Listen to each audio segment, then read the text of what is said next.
What's up, baby? Today's show is sponsored by Southern New Hampshire University. Yeah, we talking about proper preparation. We're talking about trying to be better at life. How can we improve, right? Whether we're talking about just as an individual, how do we improve if we're talking about in the job space?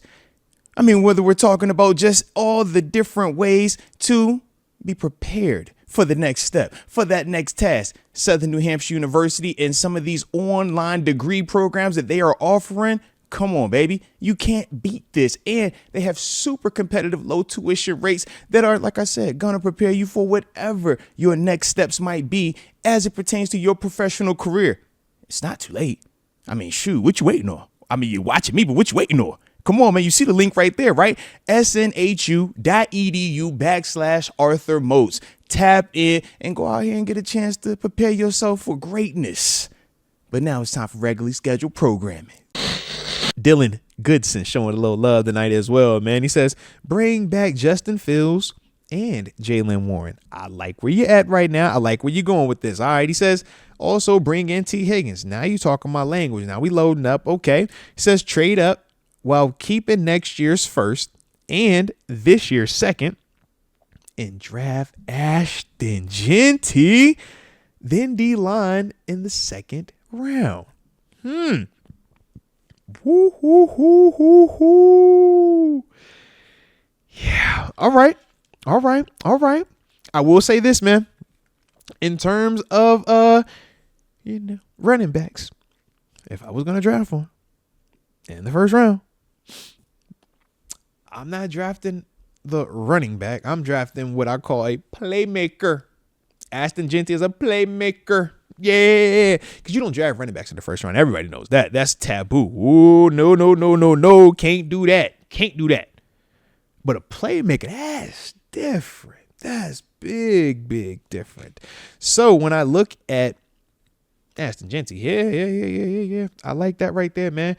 Because number one, we can never have enough dynamic playmakers, dynamic people with the football in their hands. Ashton is for certain that he can catch out the backfield. He can obviously be the home run threat. I like the fact that he pass blocks as well, not afraid to stick his face in the fan. And he has good contact balance, man. Can run inside and outside. To me, man, there isn't a ton of negative that I see when I look at Ashton. The two things that when I had to write something down for a pro and a con, I said competition level because obviously he's playing, at Boise State. I do like the game against Oregon, but it was just one game against Oregon. So in terms of the questions of, all right, can you sustain that versus that, level of competition back to back weeks? We won't get that answer until, he's drafted. The other part was I said, okay, you're a little bit shorter, but I'm not tripping on that.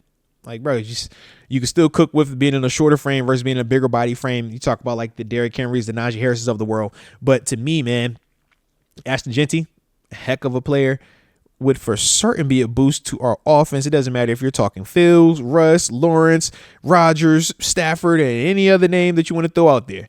Ashton Jeanty helps you out in a major way from an offensive production standpoint. What you could do in terms of throwing it to him out the backfield, man, any of that type of stuff, he's an asset. But that would cost a ton to go get up to where he's going to be at, man. Because, I don't.